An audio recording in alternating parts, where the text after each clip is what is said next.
అందరికీ నమస్కారం అండి. ఇప్పుడే అందిన వార్త, రాష్ట్ర ప్రభుత్వ ఉద్యోగులకు ఎన్నో ఏళ్ల కల గుడ్ న్యూస్ అంటూ లేటెస్ట్ అప్డేట్ అయితే రావడం జరిగిందండి.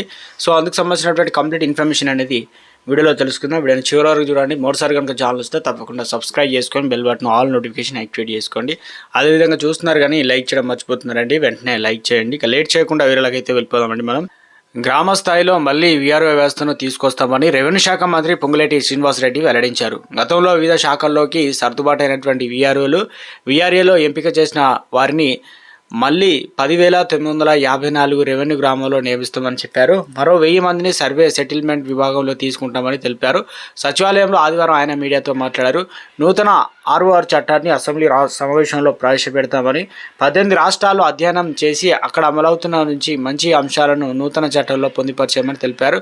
ఏడాది కాలంలో ధరణి పోర్టల్ ప్రక్షాళనకు అవసరమైనటువంటి అనేక చర్యలు చేపట్టామని, మాడ్యూళ్లను మార్చామని, తహసీల్దార్లకు, ఆర్టీఓలకు, అదనపు కలెక్టర్లకు అధికారులను ఇచ్చామని తెలిపారు. నిర్వహణ బాధ్యతను టెరెసిస్ సంస్థ నుంచి కేంద్ర ప్రభుత్వానికి ఎన్ఐసికి అప్పగించామని చెప్పారు. కొత్త చట్టం తర్వాత ధరణి పోర్టల్ 114 అనగా మాడ్యూల్ మాత్రమే ఉంటాయని, ఇందిరమ్మ ఇళ్ల పథకంలో మొదటి విడత స్థలం ఉన్న వారికి ఇండ్లు మంజూరు చేస్తామని, రెండో దశలో ప్రభుత్వమే స్థలంతో పాటు ఇందిరమ్మ ఇండ్లు నిర్మించి ఇస్తుందని చెప్పారు. ప్రభుత్వం విప్ రామచంద్ర నాయక్, ఎంపీ బలరాం నాయక్ అయితే